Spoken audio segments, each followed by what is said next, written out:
Harus signifikan. Ya, misalnya gitu ya. Beda 1% itu udah luar biasa besar kan kalau kita billions of dollar gitu kan untuk issue bonds gitu ya. Itu salah satunya sih. Jadi dari sisi kemudahan ke minta misalnya hutang ke bank itu juga beda. Iya.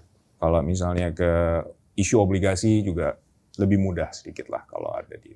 Ya mungkin dari gue pengen nanya ini sih, kayak kira-kira kalau misalnya dari segi kepentingannya Konglo ya, mereka tuh mau masuk ke MSCI lebih ke yang mana? Lebih apakah untuk mereka dapetin cash-nya kah? Atau mereka lebih dapetin recognition-nya ini udah MSCI? Atau mereka jadi bisa dapetin bonds yang lebih murah rate-nya? Lebih kayak mana? Tapi mungkin dari gue sedikit sharing konteks ke teman-teman ya, kayak kenapa menurunkan 1% dari segi obligasi itu sangat-sangat penting buat orang. Mungkin kalau misalnya kita ngelihatnya ya cuma 1% gitu kan.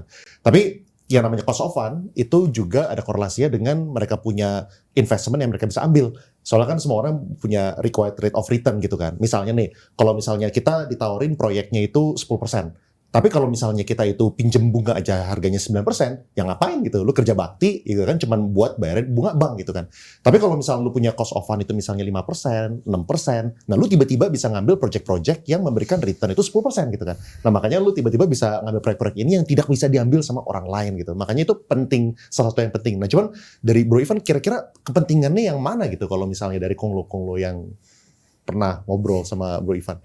Semuanya sih. Oh semuanya. Ya pasti mereka coba cari cara untuk punya advantage dibandingkan kompetitor mereka dari sisi capital access kan. Sebetulnya itu aja sih yang paling penting menurut saya.